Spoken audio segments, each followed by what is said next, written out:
Hello everyone, it is Joe here from OmniPoke, the channel that brings you guys everything Pokemon, and today we're looking at another Fates Collide deck. This is one that I've put a little bit of testing into, and I've definitely put a lot of theory into this deck. It's going to be a Bronzong deck with a few new introductions from Fates Collide, and this is definitely going to be one that you're going to have to sit through and listen to my sort of reasoning behind some certain cards, because just from the offset, it looks kind of clunky, kind of janky, all of these crazy things splashed into one. So please do listen in and listen to my thought process around some of these cards. So I guess we should jump into the deck and talk about Bronzong first. First of all, we do have the new Bronzor from Fates Collide. It has Iron Defense, flip a coin if heads, prevent all effects of attacks, including damage done to this Pokemon during your opponent's next turn. This is actually a really good turn 1 option against stuff like Night March, because we're not going to set up many attackers on our first turn. You can see if we can't get Seismitoad EX working, our other option to attack really is Iron Defense. I guess Shaymin EX could Sky Return as well. But this could, on a coin flip, either buy us a turn or force a Lysandre out of them, going back into their turn, which actually protects our Bronzor, which is pretty good because the Bronzong line can be useful against Night March, so even forcing a Lysandre to stop them killing Bronzor can be useful. So Iron Defense is really good. Then we have a 2-1 split of the Bronzong. I really think this doesn't act... The deck isn't fully focused on Metal Links. We do have 2 of the Metal Links, but it's not like previous decks where we're all in on the ability. Stuff like Giratina Tyrantrum, that's really heavily focused on Metal Links. This deck, we just need an extra attachment here or there a lot of the time. So we only need 2 Bronzong. I feel like the deck is very Double Colorless energy focused. A lot of our attackers come via that instead of just having the metal energy. This is more sort of supplementary, so I'm happy with the 2 count, and then having the one of the Fates Collide Bronzong with the Metal Fortress ability, preventing all effects of your opponent's attacks, including damage done to your benched Pokemon. Very, very good ability. It helps out in 2 very specific matchups. The first one is going to be up against Trevenant Break. Silent Fear does nothing to our entire board now, so the only way that they can win is by continually using Tree Slam, and almost all of our Pokemon, other than Shaymin, I think, has resistance to Psychic, so their Tree Slam attacks really do a whole lot less. So as soon as we develop Metal Fortress, we are heavily favoured against Trevenant decks because they can't do what they intend to do, which is really, really good. The second reason why I like this card is actually up against Greninja decks. Greninja can, use lots of Shadow Stitching so that we can't get the Metal Links going, but if we're able to develop 1 Metal Fortress Bronzong, we're then allowed to use as many Metal Links as we like to continually get lots of attackers working. So this 1 copy of Bronzong really helps out in 2 very specific matches of pretty popular decks as well. So I like the 2-1 split to fit in with the 3 Bronzor. We're also playing 1 Bronzong Break, so tilt your heads now as I'm about to, because this is a pretty wordy attack name. Metal Rain for a Metal and Colorless energy. Reads, you can discard as many metal energy attached to this Pokemon as you like, and for each energy you discard, choose one of your opponent's Pokemon and deal 30 damage to it, not applying weakness or resistance if they're on the bench. And you can target the same Pokemon more than once. So, just with the attack cost of 1 Metal, 1 Colorless, we do 60 damage wherever we want, and that's split between 2 targets. So, in an ideal world, we're killing 2 Joltics, or knocking out 2 Joltics, I should say. But, if we continue to attach, maybe throughout the game we're just getting that extra attachment here or there, shoving it onto one of our Bronzong, and when we eventually break evolve, the dream is really going for like 4 energy on Bronzong Break, so we're able to snipe maybe a Shaymin EX on the bench, or we can get multiple KOs around the board if we've set them up with some of our other attackers. So Bronzong Break is really cool. Very good card again against Night March. This deck is very focused on a lot of different things, but has plenty of options against Night March. One of them is this Bronzong Break. Normally we do go behind in the race of prizes, but Bronzong Break can hopefully pull us back into the swing of things to eventually win that game. So the one of Bronzong Break is a very nice clutch tech that I originally wrote this card off, but it's actually in testing been a lot better than I had hoped, so that's really cool. The other stage 1 line we're playing is Zoroark. We do play 2 line. The Zorua doesn't matter because we don't play Darkness Energy, so pick whichever is your favourite artwork. But then we have Zoroark. The standard ability gives us much needed free retreat around the board. You can see we still play a high float stone count of 3 because we want to have access to these early. But slapping them onto Zoroarks is fantastic for giving us free retreat around everything that we need. We can throw Zoroark into the active position so we can Metal Links onto any attacker that we want and then retreat back into that attacker. Maybe if we did it with something like Genesect EX, we can get a second Rapid Blaster going in subsequent turns, which could be awesome for us. But also, the Mind Jack attack is actually really huge. 10 base plus 30 more for each of your opponent's bench Pokemon. This can get pretty big pretty quickly. Again, it's an option for us against Night March because we are a non-EX. And most importantly, this is great against Trevenant. So when trying to overcome the Trevenant deck, we have this Metal Fortress that can buy us a lot of time, and then we're going to be hitting for weakness with Zoroark and having resistance as well. So even Tree Slam only does 60 with the minus 20. It means Zoroark can withstand 3 attacks from the Trevenant. So really, really favourable for us if we're able to find these pieces. With only a 2-2 line, it can be awkward, but he is really our saving grace and our main attacker against the Trevenant deck. And, you know, as soon as the first thing we want to develop against Trevenant is the Metal Fortress, so we just have all the time in the world really to get set up. Like I say, we have high HP stuff, most of them having resistance. So the 2-2 Zoroark provides free retreat around the board that we really enjoy, but is specifically great against Trevenant. And then again, in a non-specific metagame, it's pretty good at picking up like Shaymins and stuff. So that Mind Jack attack is constantly a threat if your opponent doesn't play around it. It's also a pretty good option against Greninja. So he's actually a big attacker as well in this deck. So a few of the EX Pokemon. We are playing one Genesect EX. Again, a new inclusion from Fates Collide. Has 180 HP. Is really good. It's on the higher side for an EX. His ability is pretty cool as well. Drive Change. Once during a turn, you may put a tool card attached to this Pokemon into your hand. So straight off the bat, he can't be hit with a Head Ringer, or he can, but then you can use your ability to remove it instantly. But also it means that we can switch up whatever tool that we want. If we lead with Genesect EX, we can put a Floatstone on him just to move out of the active, and we get to pick up that Floatstone for later use. Combines nicely with Professor Sycamore as well. At any time, if Genesect EX is on our bench, we can simply attach any tool that we want, and then play the Sycamore so we don't discard the tool, and then we can use our ability to put the tool back into the hand after the Professor Sycamore. So also a nice sort of conservation tactic. But overall, most of the time we're going to have a Fighting Fury Belt on this guy to get that extra buff of HP. The resistance as well, pretty big against Trevenant, pretty big against Night March, so that's pretty cool. And his attack is called Rapid Blaster. For 3 Metal Energy, we do 100 base, and we can discard as many Metal Energy attached to this Pokemon as we like, and do 20 more for each energy we discarded in that way. So if we discard the 3, we're doing 160 damage, 170 with the Fury Belt to deal with some EXs, and then we also have Reverse Valley, which can push us into 180, which is a pretty good number. So Genesect EX does have the potential to simply one-hit KO a whole bunch of different things, so I like having him as a one-of just to deal with other EXs. We're in a pretty non-EX heavy metagame right now, so I don't feel like we need more than one of him, but he is a pretty handy attacker when we do get him going. Again, with a slightly thin line of the Bronzong, it's not too often that you'll spam Rapid Blaster, but he's a pretty good option for dealing with, say, for example, a Greninja break in a single hit, where our other attackers, you know, would normally have to deal a 2-hit knockout. Genesect EX can deal with it straight off the bat. We are playing 2 Aegislash EX as well. The Mighty Shield ability is nothing to sniff at. I'm sure any Vespiquen Vileplume player will be pretty scared as soon as they see the Aegislash, so that's pretty much why we're playing a 2-of for him. The Vespiquen Vileplume deck did win UK Nationals, so bit of a metagame call right now. I think the deck should be on high. We should be on high alert for that deck right now. So 2 Aegislash EX to win that matchup, basically. Slash Blast is a pretty handy attack as well. 40 base plus 20 more for each Metal Energy attached.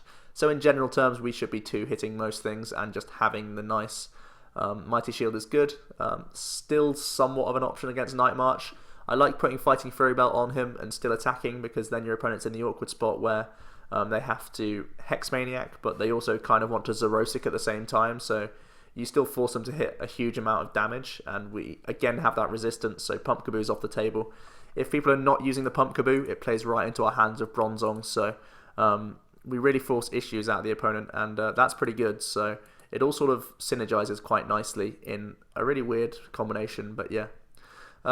Following on from that, we have a Seismitoad EX. He's often been thrown in as a one-of in Bronzong boxes of the past, just because Double Colorless Energy Quaking Punch is really strong. It slows down a whole bunch of different decks. We want to put pressure on Night March, which is a big thing, while we set up our Bronzongs, our Zoroarks and stuff like that, whilst at the same time dishing out damage.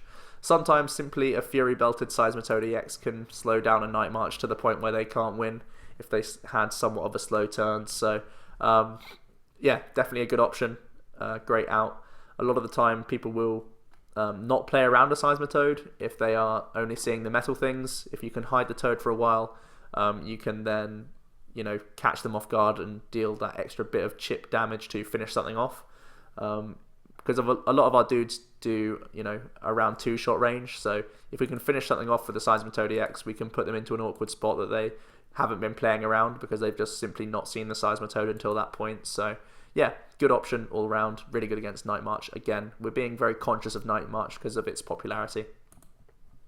So we also need to have more non-EXs. The best way to deal with Night March is just throw loads of non-EXs in his face. So having the Zoroark, having the Bronzong BREAK, having the Heatran, and then all of our EXs are troublesome to get around.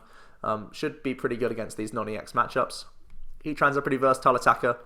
For a metal double colorless, we can do Steel Drop for 40. If there's a stadium, 40 more damage. This is pretty cool. With a Fighting Fury Belt, we can hit 90, which is nice for dealing with stuff like Vespiquen. So yeah, pretty good attack there. And then Steam Blast for an extra metal energy. It does 130 base, and we discard an energy attached to him.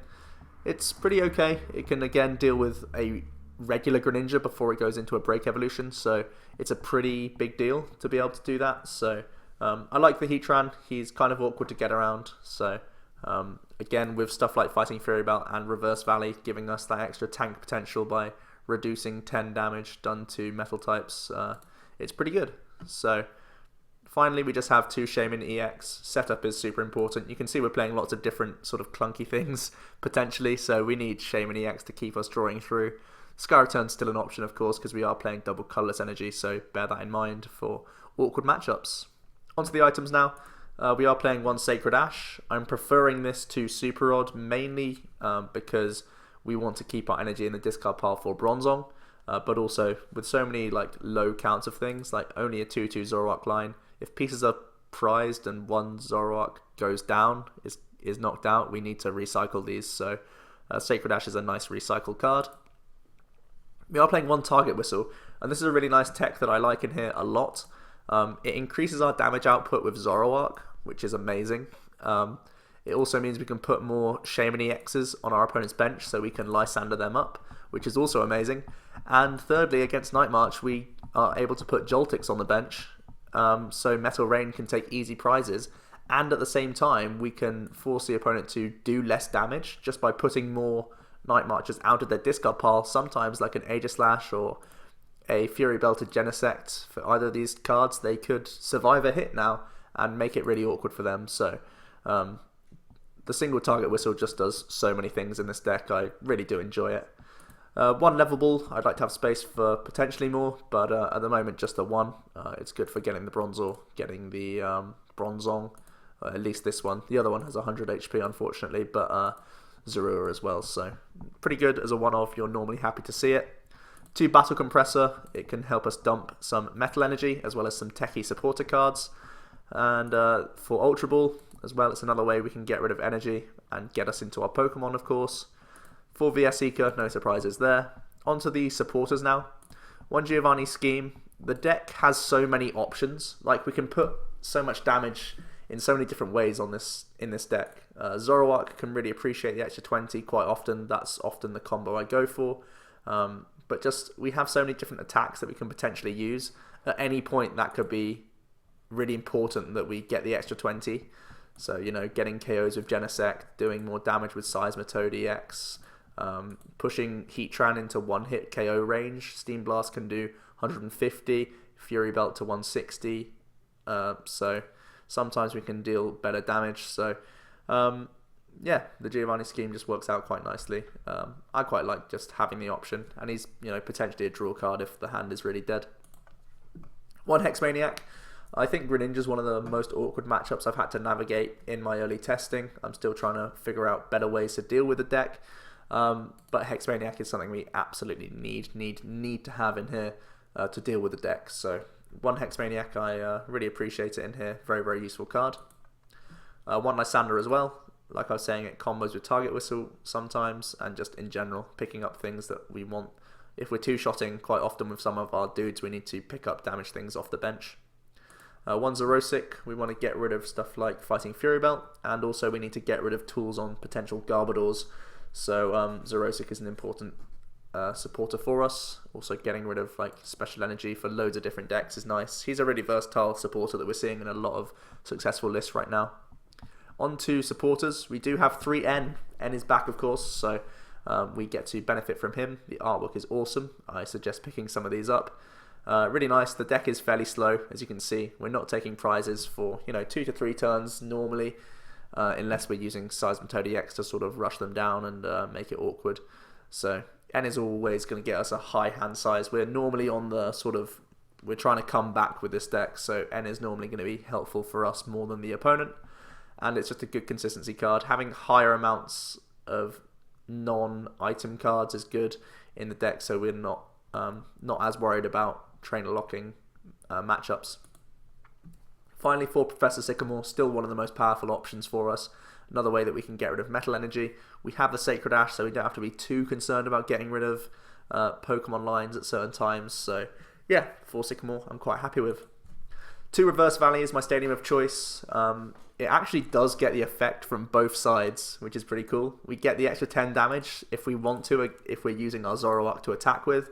But a lot of the time it's that extra tankiness, that -10 can be really annoying for certain things. It pushes Heatran into potentially having 180 to get hit through for a non-EX. And again, Aegislash and Genesect EX just become that much more tanky. It can be really awkward for people to play around. So the Reverse Valley is a 2 of. I quite like it in here. It screws up the math for a few certain decks and makes it a lot better for us. We are then playing 3 Fighting Fury Belt.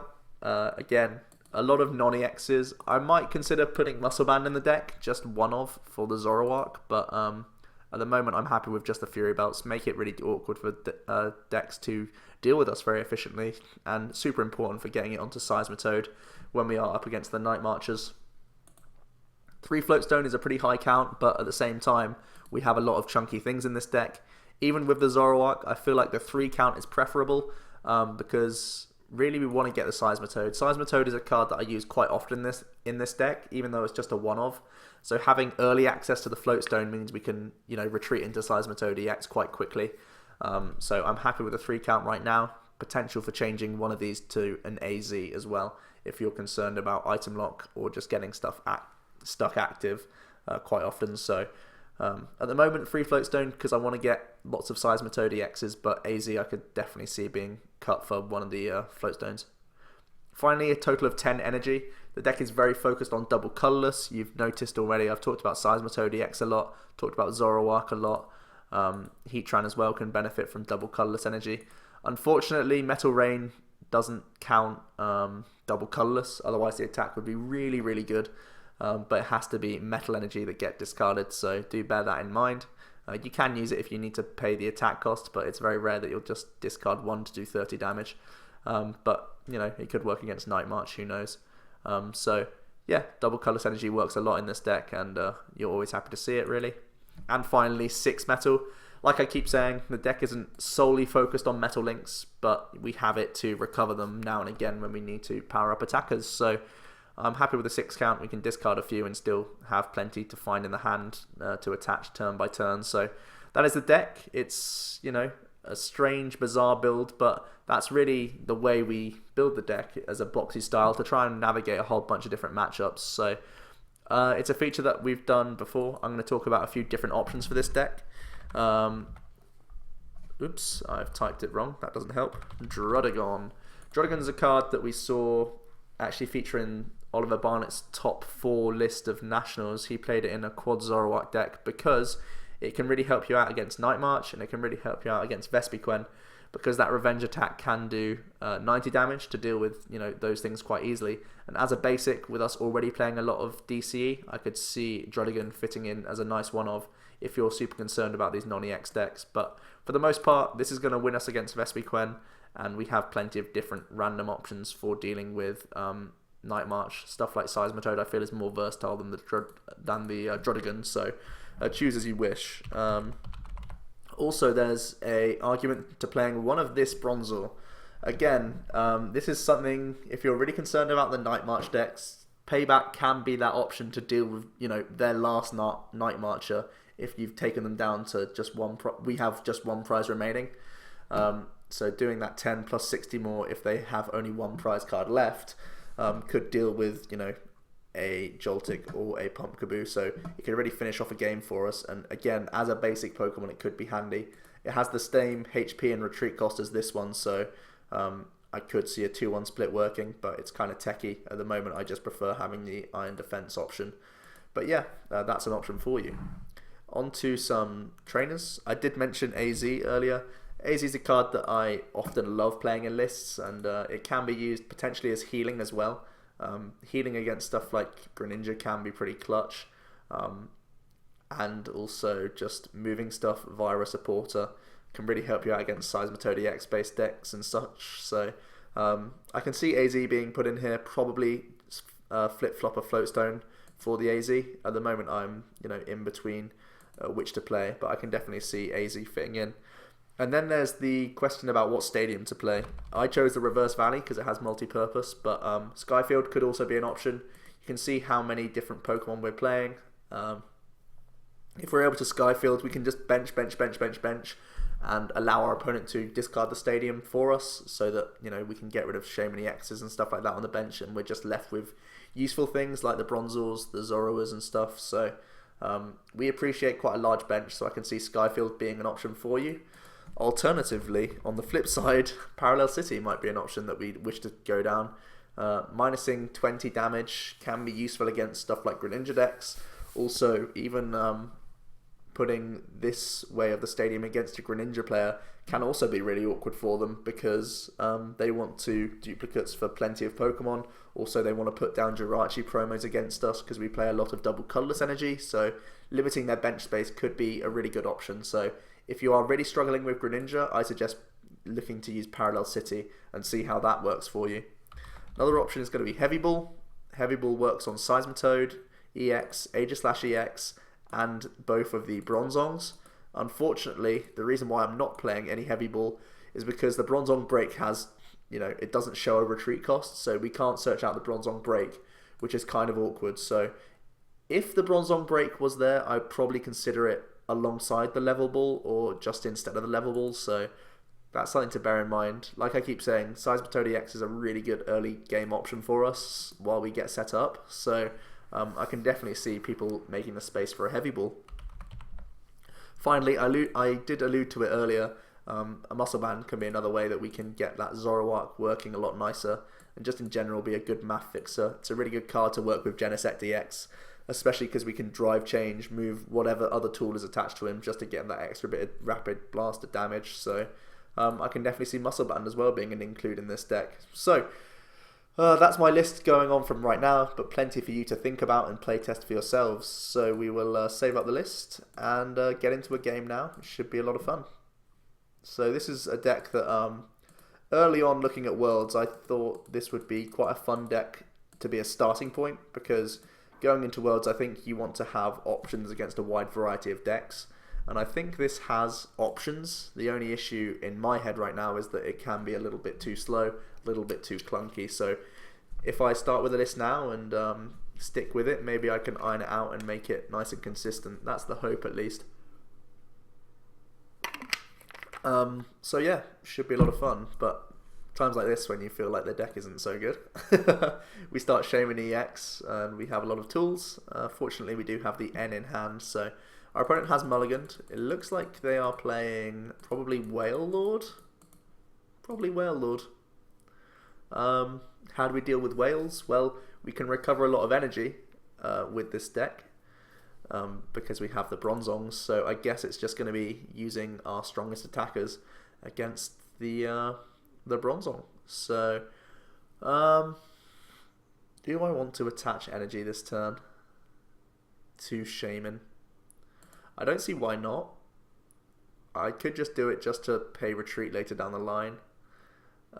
It could also be the double colorless energy to go for a Sky Return down the line. The only issue being he can use a Xerosic, but I think this is even a bait. This could be a decent bait option. I doubt he's going to use energy short against us. I'll put the Fury Belt on just in case, and we'll play the end here. And we do hit Zorua. Zorua is going to be a nice option for us, even though he's not going to bench much. It's going to help us when we find that float stone to move around our dudes a little bit easier. So happy to pass it over. I think just going for a chain of Genesect EX knockouts is going to be our route to victory, but a pretty slow start from us here. We do see a Crushing Hammer straight away. Does get a heads. We do indeed see the Whale Lord. Whale Lord's going to be a bit of a pickle for us. We play 6 metal energy, so we can do 100. We can do 120, 130 with Fighting Fury Belt, and Giovanni can push us to 250, but he is playing Fury Belt, so it might be that we look to 2-shot things with our Genesect EX. I think I am just going to attach Double Colorless to Shaymin EX here, and we can Sycamore this hand away. Something you don't really want to do against a Whale Lord player, but wow, again, pretty awkward hand for us. Do I want to Battle Compress anything away here? What could really help me in the long run other than getting rid of awkward top decks? Awkward top decks are awkward, but we need... man. Just because we have such a useless hand, I want to get rid of bad top decks here. Bad top decks include Hex Maniac, Xerosic, and the other compressor. Let's see how many energy we have. We only have 4, so one's prize, so 4, 5. Oh no, have we already got rid of one? Oh, we've already got rid of one, so we have all 6. So we can do potentially 250. Is our Genesect in the deck? It's the next question. We have both of the Metal Links Bronzong, which is important. We have Seismitoad, which is a good option as well against this deck. It really limits their amount of healing that they can dish out. But no, we don't have the Genesect EX, so it looks like this Aegislash will be the thing that I start powering up while we go for the Sky Return, just to get a little bit of damage on the Dene, and we can get some drawback with Shaymin EX. Maybe not with a hand like this, but we can play a few cards down. We can play down the Fury Belt, attach, Float Stone, leaving us with 1, 2, 3, 4. So we can get 2 cards off of Shaymin. We just want to start hitting Bronzors. We just see the Cassius pass. There's a Bronzor. Cool. We'll start getting attachments going.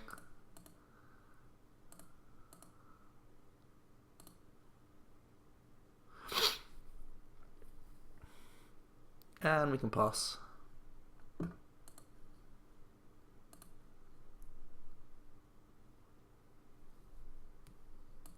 We do see a Pokemon fan club.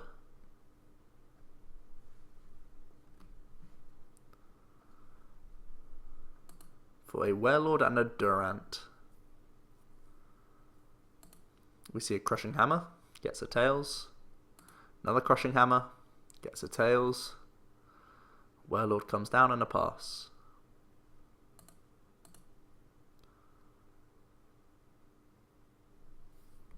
How bad is attached pass here? I mean, getting Zoroark is fine. I kind of want Zoroark, I kind of want Bronzong at the same time. So if I hold off on this, I think it's fine as well.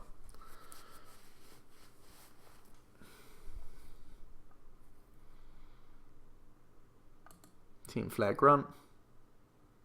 And a pass. Sycamore. Don't Don't think I can at this point. We'd go down to 21. We'd be running out of turns very quickly. We'd lose all of our double colorless energy. No, we definitely can't do it. We'll pass. I could have started pressurizing with just like the 40 or the 50, I guess, with the Slash Blast, but didn't really feel like it. These are kind of precious. Want to save them for Seismitoad EX to stop him using Max Potion and VS Seeker. There's the Team Flare Grunt and a pass. Another Sycamore isn't fantastic, so I will put some pressure on. You know, not a lot of pressure, but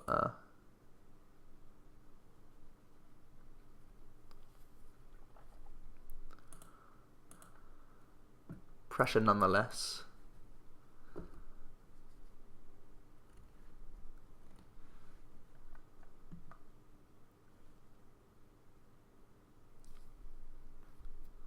So we also have to be careful about if he plays Lugia. We do have the Mighty Shield though, so I doubt the Lugia is something we have to worry too much about.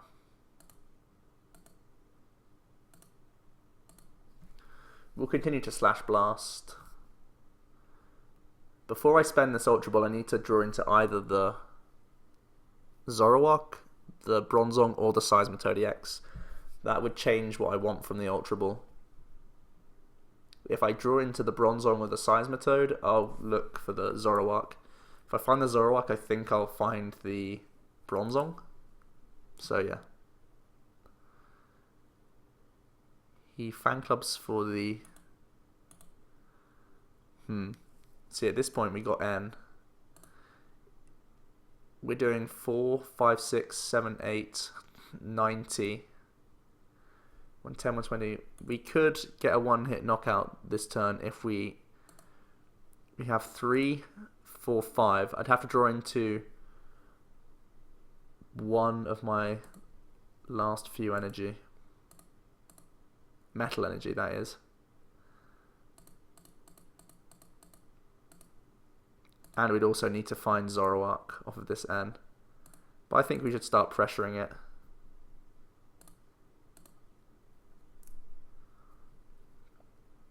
There's Zoroark. Ooh, we missed the energy though. So, I think it might be a Quaking Punch. Don't think it's bad at all. What might I need this slot for? Don't think I need it for anything.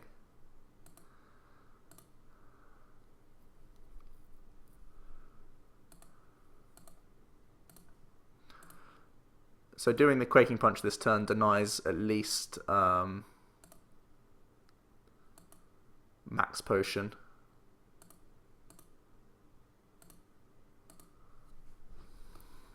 And it puts him in range for the Aegislash, so let's go for that play.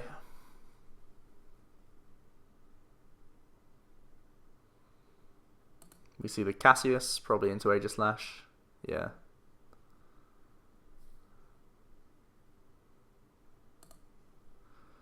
So I might Xerosic off my own double colorless energy here.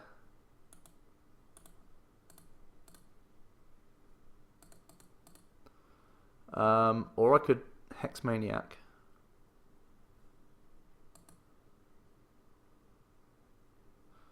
Two, 4, 6, 7, 8, 9. 130. No, I think it should be the Xerosic.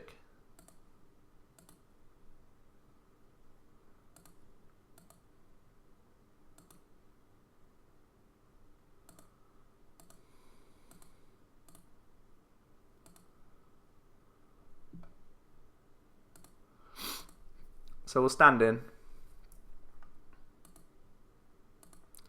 We'll get up out.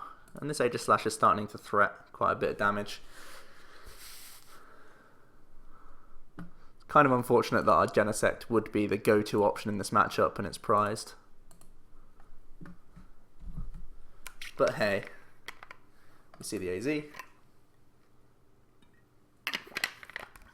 Down comes the whale.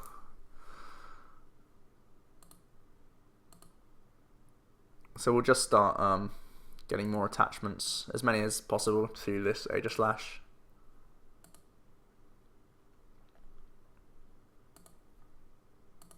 So at this point, every turn we're putting a lot of pressure on. So hopefully we'll see our opponent's hand size start to like dwindle, and every now and then he might miss something. We've only seen 2 Cassius and 1 AZ so far, no max potions just yet. But we have quite a few turns. We have N to sort of stabilize us as well, so we need to be aware of his Durant. We can't let our hand get too monstrous. See the VS Seeker for AZ. AZ comes up. More whales. Whales doing whale things.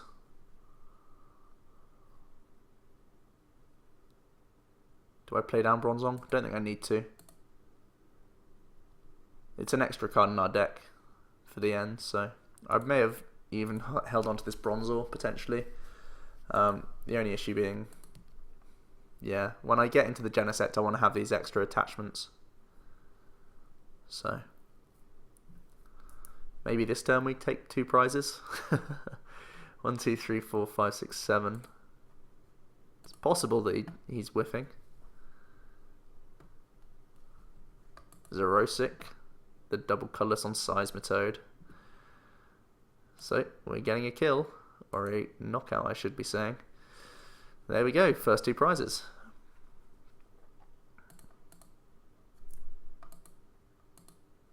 Didn't quite get the Genesect EX, but we did get more float stones. Interesting that he didn't Xerosic off our float stone fan club, so still no healing cards. He gets the Warlord and the Dedenne. So he might already be holding the Durant. Could be interesting.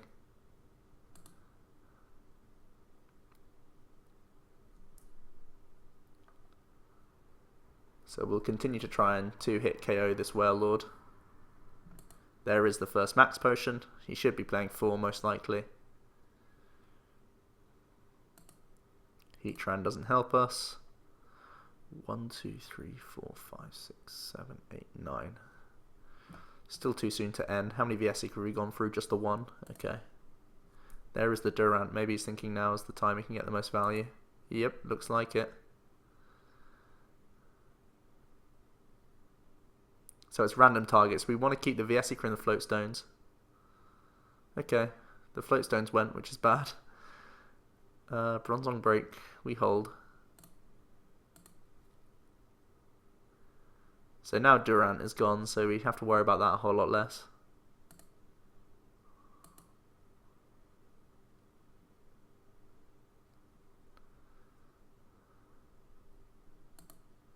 Two Flute Stone is pretty brutal. Wow! He's Xerosic off the Fighting Fury belt. It definitely should have been the Float Stone there. Like, it doesn't affect the maths for him.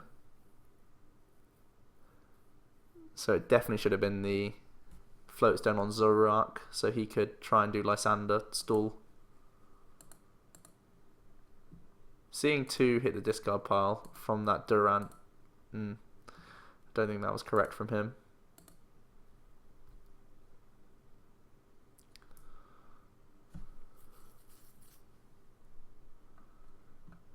So we'll keep pressuring this Warlord. More AZs. Played 4 AZ now. 2 Cassius, 2 VS Seeker. Target Whistle. I could Target Whistle Lysandre Durant. That puts us down to 2 prizes. I think I'd save it for a finisher. 1, 2, 3, 4, 5, 6, 8, 9. Max potion.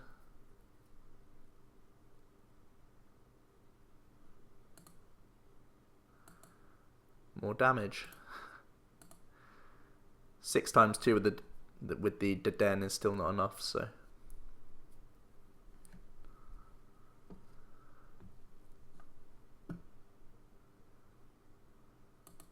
Hard Charm to the bench. Cassius, okay. 3, 4, 2, 2 max potion. We'll hold Fighting Fury Belt. I don't think the 10 damage is that relevant.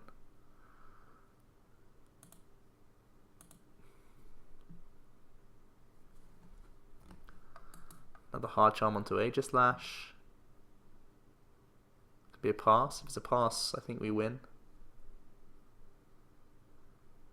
So we can kill this, and then we have the target Whistle Lysandre play next turn.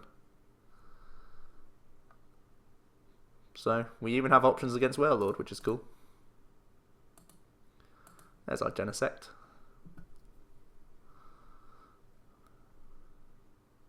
Giratina does nothing, just a pass.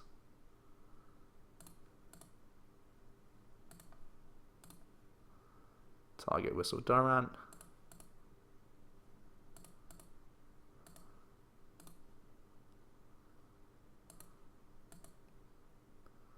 And GG. Just got to stay calm against Warlord. It's the best way to beat it. Stay calm. There we go. So we'll have another game because that was like Rogue versus Rogue. But we'll... I think we did okay.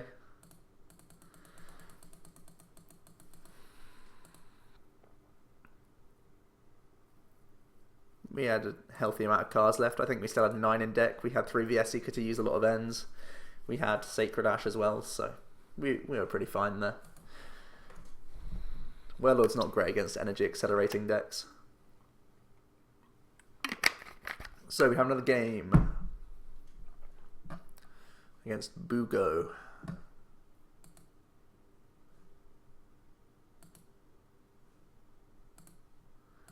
And we would like to go first. That would be lovely. Thumbs up as well for the Generations Jirachi sleeves. Really love those boxes. That's really, really cool.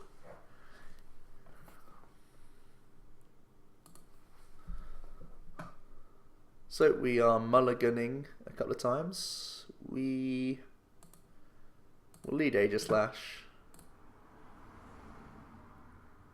We're going first, so I can hold Bronzor.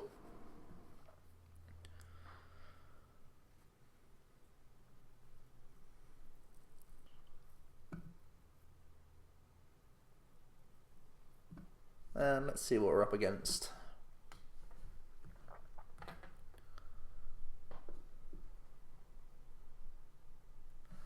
Our opponent seems to be deciding about taking those mulligans. We are up against a Seismitoad EX deck, so we'll get the extra health while we can. We have Xerosic, and that makes me tempted to hold this sort of hand.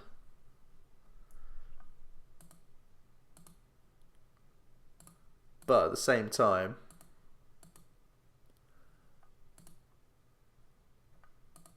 developing as much as possible is also pretty good, so we'll just play the N. He got a few mulligans, so I want to deny that real quick.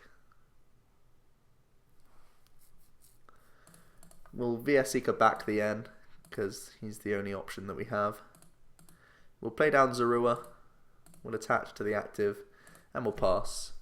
Maybe because it is an Aegislash, he has to attach basic energy here. That would be pretty good for us. So Aegislash EX is of course amazing against Seismitoad because it is very double colorless energy reliant. So yep, we do just see an energy. We see the Rough Seas come into play, so most likely it's a straight Seismitoad EX deck. So we might start seeing some Crushing Hammers come down, depending on how good his start is here. See a Fighting Fury Belt response from him, so both of us are pretty healthy. And we see a Professor Sycamore. He actually plays Energy Switch in his deck. Interesting.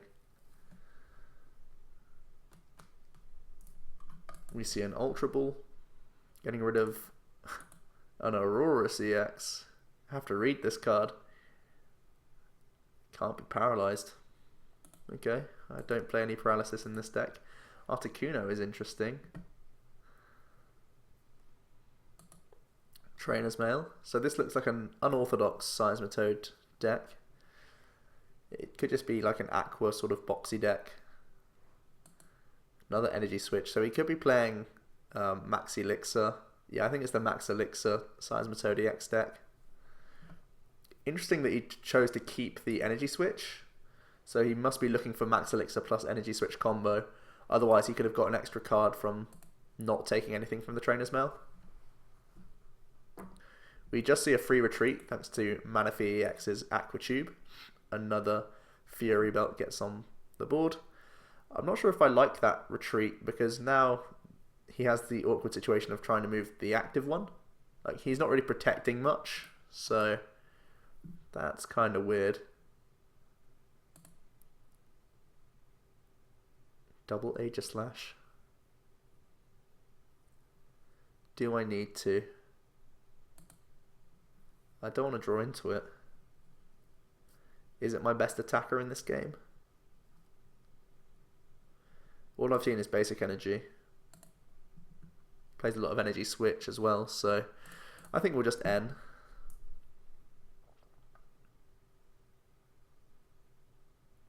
Okay. I can pressurize with 70 damage this turn if I wish. I could also continue to dig with a Shaymin EX. The dream would be to get into a Zoroark and a Floatstone so I can get that Metal Link. Oh no, I don't even have Metal Links available. Okay, so this is always being attached here. Yep. I'll put this into play now. I know we could likely lose the Stadium War, but I'll put it in now regardless, just for an extra draw.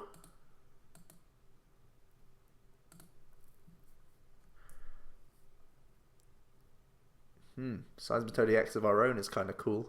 If this is a heavily Max Elixir reliant deck, I might also recover the N while I have the chance here.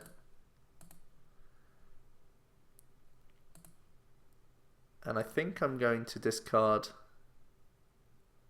Sycamore and Metal to find Zoroark.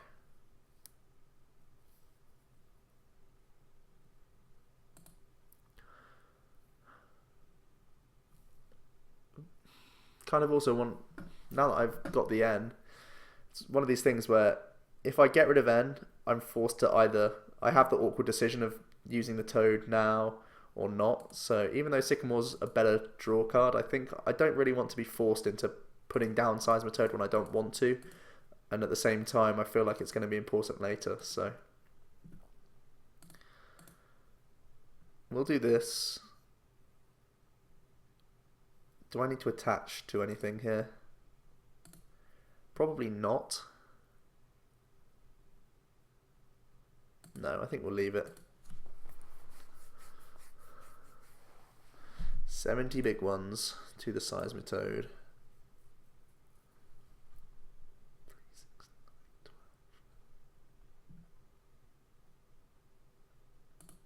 So there is a Max Elixir. Does fail.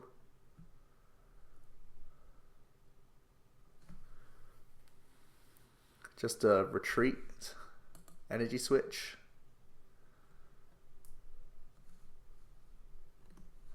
Looks like we're going to get hit with Quaking Punch here.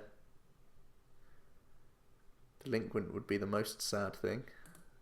Just a VS Seeker for Professor Sycamore, thankfully. Didn't really play around that very well. I think it's because it's an unfamiliar deck to me. Another Max Elixir. Going on to the benched Seismitoad EX. So this is going to be a strange battle for sure. Trainer's Mails for another Max Elixir. Another Trainer's Mail. Interesting that he plays this. So he wants better odds of using the Max Elixir rather than better odds of getting the Trainer's Mail. So he actually finds another Max Elixir. So both of those have good odds for getting water energy now. That one does fail though. And so does that one. Sad times. 3, 4, 5, 6. He's likely playing a lot more than 6. So we just see a Quaking Punch for 30. Of course we minus 10 from the reverse value, so we cancel out the Fighting Fury belt. So N looks pretty good. Although he didn't really do much his turn.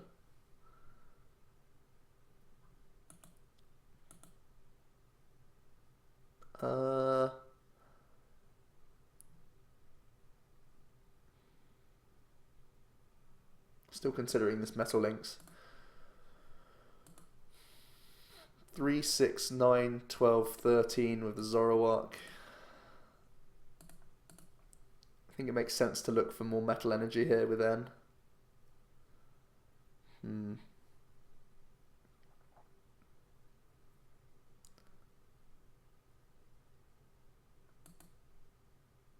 Don't find it, so I'll just Slash Blast. I'll hold the Double Colorless for now. I doubt he's playing much Energy Denial, but at the same time, have to be wary of it. And I don't want him to just Lysandre up the Zoroark if we do attach Double Colorless energy to it. He does find Rough Seas. This is going to be awkward for us because our damage is not strong right now. We do see an extra attachment to Seismitoad, so he might be going for Grenade Hammer here.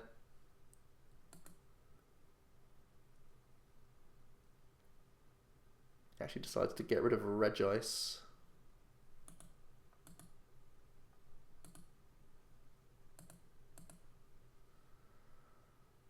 So there's that heal from the Rough Seas. This is an awkward deck to play around for sure.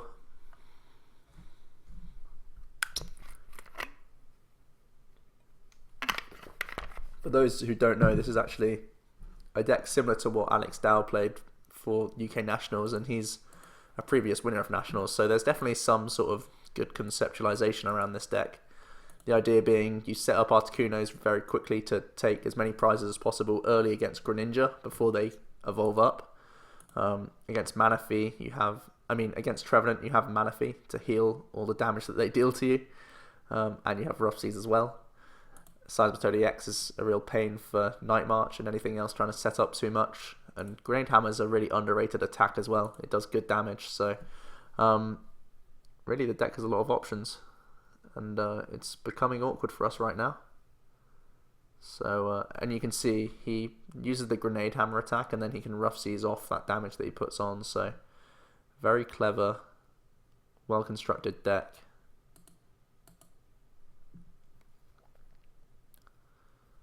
So I think I'm just Xerosicing off the Fighting Fury belt here. That would put him down to 140. 3, 6, 9, 12, 13. Xerosic attack is fine. Yep, I think that's what we're doing.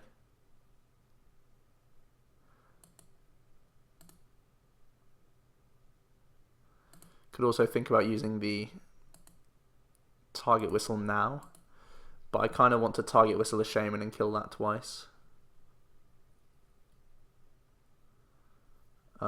Tempo is tempo though. Would I prefer it to be the Aurorus or the Regice?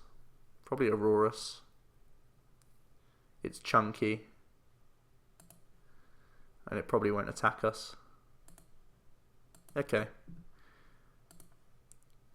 Because he's used the maxed elixirs so much, I want to do this.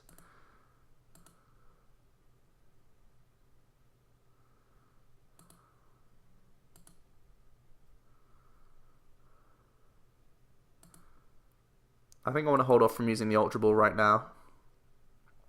I might want to do it just so that we play around N, but at the same time, still quite early for an N, and Ultra Ball is actually a really good card to take from the end, so Mind Jack's pretty good here. We hit 2 Battle Compressors, which is going to help us thin out the deck. We see an attachment, a big heal.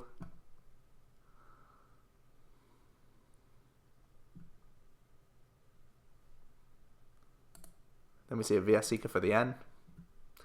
Big surprise. Oh, Ultra Ball's not actually good because we're getting Quaking Punched. I should have considered that. Man, we had Lysandre in hand, which would have been great. But oh well.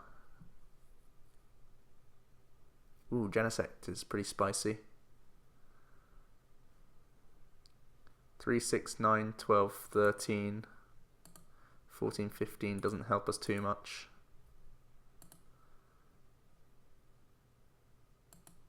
I think I just want to draw from this Giovanni.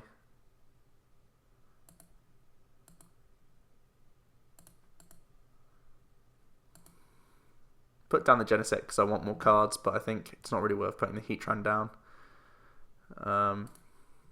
Mind Jack.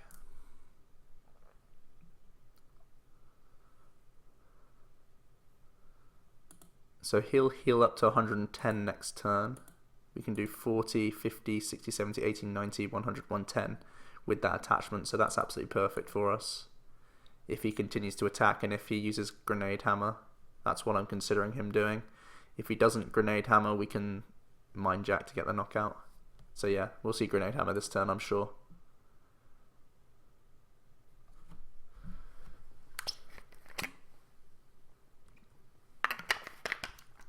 So we've had far from ideal setups against these decks so far, but wow, he's going down to a very low deck size. At the same time, we've navigated the matchups quite well, and we've just been very awkward for the opponent, basically. Yeah, and we see a scoop, so I think we'll have one more game, because two pretty bizarre lists. I want to play the deck against a more standard list to show how it functions against those, but hopefully you're getting a good feel for the deck and seeing that just having a boxy build, having options, gives us just ways around lots of different things. So we also got to see the target whistle put in a good shift there that really put the opponent on the back foot. I think that was a very game-winning play. The Vong is our next opponent. He's rocking the Charizard sleeves. And we lose the flip, so we'll be going second here. Didn't quite catch what types he was playing in the opening slide. Again, it's a really awkward hand for us. Maybe I'm playing too many tools. Again, like I say, this is a work in progress. So we're up against Greninja. This is one that I really want to show off because it's a tactical, difficult matchup. Frustratingly,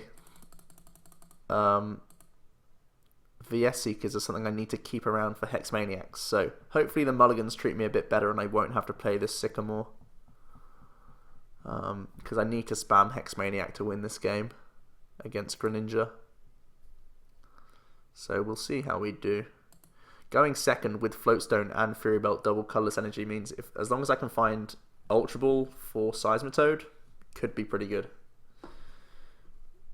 Could be pretty good. But we'll see. Maybe these mulligans treat us well. No. We do hit Compressor though, so we can compress away an N and avoid this sticky situation, so that's good. See a Dive Ball for the Froakie. Probably just a pass. Yep, the ideal turn one. Battle Compressor. We'll put an N in there. Only 4 energy, so we've prized 2 metal energy. We've also prized 1 Bronzong.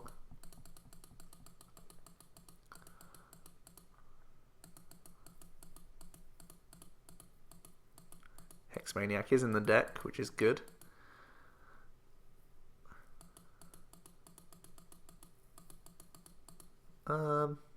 What's the other thing I want to throw in here? Could just be another energy. Could also be the Lysandre. Yeah, I think I want the Lysandre in here. So we can do 30, 40. Is it that good of a number, or should I look for Seismitoad? It's really dreaming big. Let's play a little bit safer. Trying to get a bit of raw damage on while we can, rather than look to try and find, like, if we just put the Floatstone on, hope to find Seismitoad and Double Colorless Energy. It's a bit wishful thinking. But yeah, we hit the other Battle Compressor.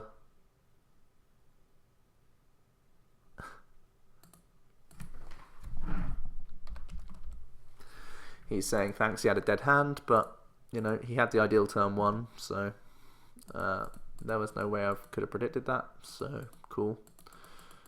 He can say what he wants, I'm not going to judge. At this point, we drew into the very thing that I wanted to discard, which was the Xerosic, so I think it might just be the Giovanni scheme that gets discarded here, and nothing else. Potentially the Aegislash. We don't need more than one in this matchup. Do we need any? Putting away both is kind of risky. It puts a lot of pressure on our one Genesect. We do have the Sacred Ash though. I just don't want to top deck into those Aegislashes. Getting the raw damage on? Yeah, seems fine. I need to refresh this hand with our Shaymin, so we'll do those things.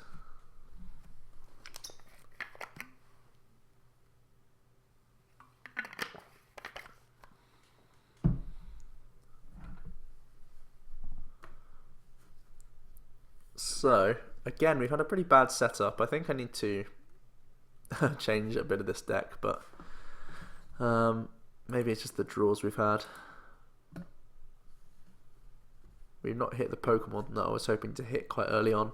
Maybe we need one or two more level ball to really get those Zoruas and Bronzors out earlier.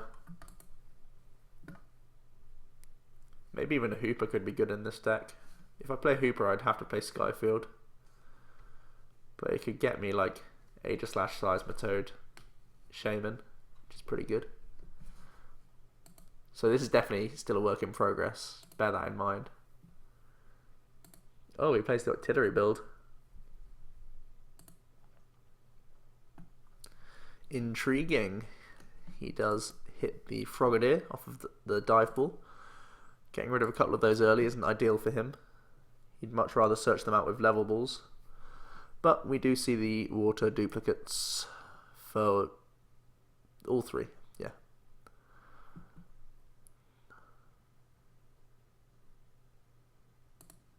Pretty bad hand that we're sat on right now. Shaymin for one. Yep. We also have to play around Wally so that we don't just instantly lose. This Zorua might be precious enough for me to Fury Belt here. If he wallies and kills it, we're pretty sad. Pretty sad. Alternative plays is to use a Hex Maniac, but it feels too wasteful. Whereas the Fury Belt feels the safest option. Yeah, I don't want to instantly lose to a Wally play. And I think the Hex Maniac's well positioned, more well positioned next turn. Super awkward hand though. But we have eliminated a few of the worst top decks.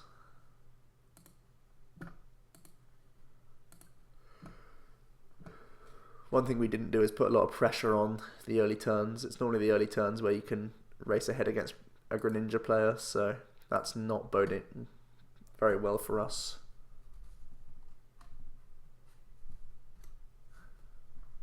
Just yet. We are going to see a Trainer's Mail for a Professor Sycamore. See a Dive Ball for a Greninja.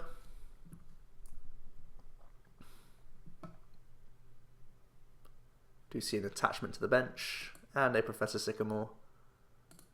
Getting rid of one break and another Froakie as well. Then we see a Sacred Ash. Quite an early Sacred Ash actually. Makes me think he might play two.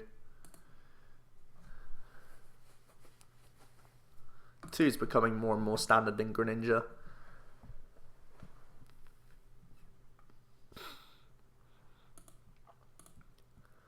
So we see the XY Greninja, I think, that time.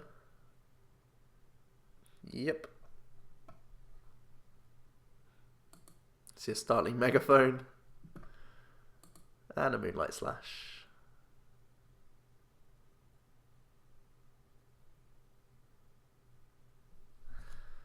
So, we kind of need a lot here.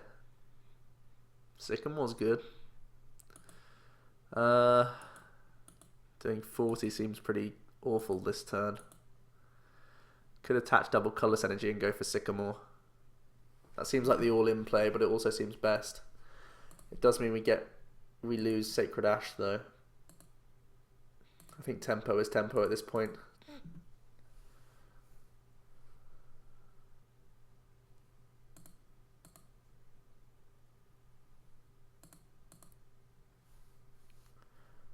Because he evolved up into the XY Greninja, I'm much happier with this.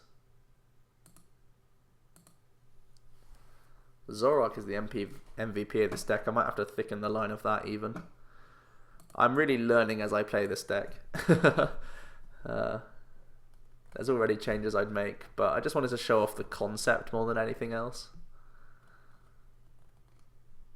Because I think the boxy style of this deck is pretty cool. And always provides good content at the very least. I think this Heatran is a dead card that I might have to cut for something. But yeah, I'm thinking out loud right now.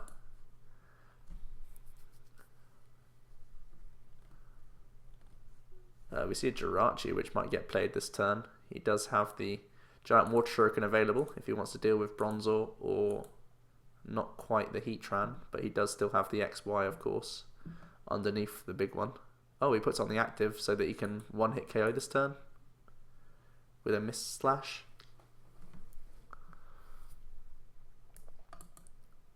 We do see a VS Seeker for Professor Sycamore. And Sycamore, ooh, he does play Rare Candy, but he had to discard it. There's the Remoraid. And wow, he didn't hit any energy. 3, 6, 9, 12, 15, 16. Giovanni. Yeah. Giovanni's pretty sweet. I think I'm going into the Bronzong now just to deny breaks. And I need this one developed before the others anyway. Although I might want to use Ultra Ball first. Ultra Ball away these two. I don't need Gold Rain in this matchup. Ultra Ball away these two just to get the Metal Links. Yeah. That seems fine.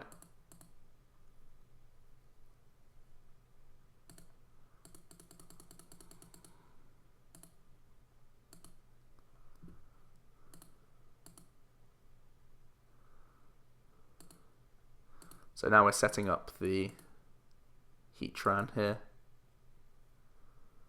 Missing that energy was pretty big for him. We're scheming, boys.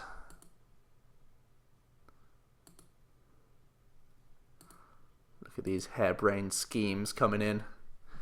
Dealing with that Greninja. Zoroark MVP once again. Should just play quad Zoroark. Forget about all this metal stuff. But yeah, this is good. We're doing things. There's the Greninja. There's the Rough Seas. Not gonna change much right now. See a VS Seeker for an Ace Trainer. Not too bad for us actually. Well, we'll see what we get off the Ace Trainer, but as long as it's an energy to respond with the Heatran, we're fine. And we get an almost identical hand. It's actually a better hand.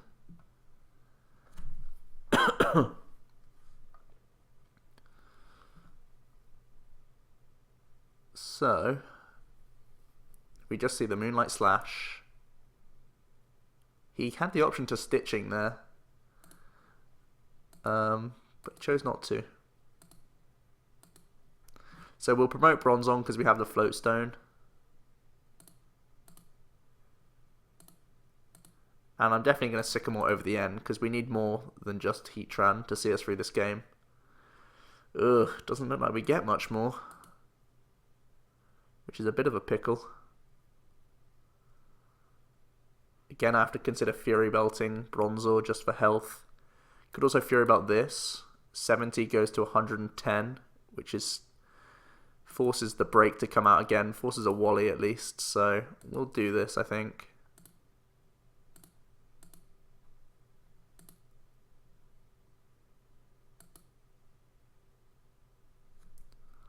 So we're clearing up these Greninjas quite nicely.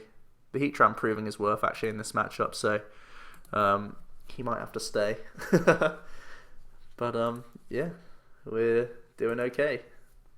The opponent did miss one crucial energy off of his Sycamore, but other than that, we seem to be doing quite well. He's down to 3 cards left in deck.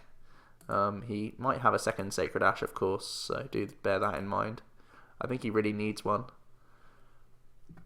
But because he Sycamored, he can't kill this Heatran this turn, so we should be able to deal with another Greninja.